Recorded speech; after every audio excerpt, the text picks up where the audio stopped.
le po un lo ma o bien go war kan to ten lok ma pe ta an gi nying gi lo ne o kelo tenis en gi lok aru ya cha kama dia duong ye gena te ga guru kum wa an en wa chiling ngom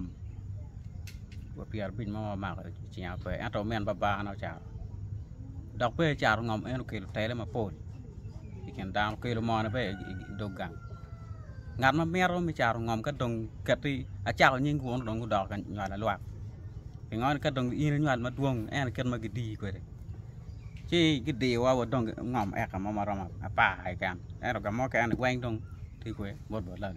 bớt lời lúc này or cái can quay chào anh mà ăn đó này là vua phút đi ai bớt lời lúc cả rồi một trăm đi ai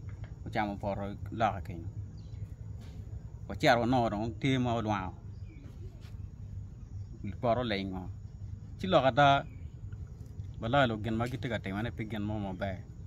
và vay mà cái gần cái là cái kia đi ok rồi đó em tôi giả tới em thiên này muốn con vào phò chăm một tiết tụi là bọt seven chiếc cái mà em mò em tôi chiếc mà em mò này lúc này là mua cái tàu cái camera to này cái caro cái tam mua cái rồi rồi cái gang vào lúc đó mới rùi rồi tam mà này quẹt tạo lúc đó phố ô cái mà này nào chiêu nó bây giờ cái xoài lột này cái tông ngòm cái thứ mai đồng đuôi này mà tẹt vào riêng ngòm em thứ mai là biết đòi chi nhà ngà tiếng này lúc này là một cái cái biên rồi cái cái biên rồi cái gì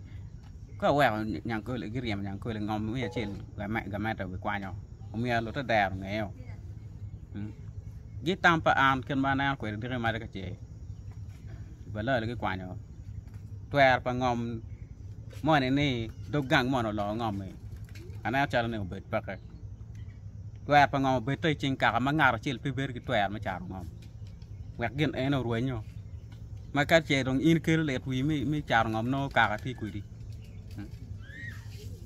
chi anh nghe tam mà phồn mau mẹ lọc mà phải em rồi chui chuyên em điệt qua cái đồng pa rong chèo đồng phồn câu đuôi nhau tìm một cái em này phải phồn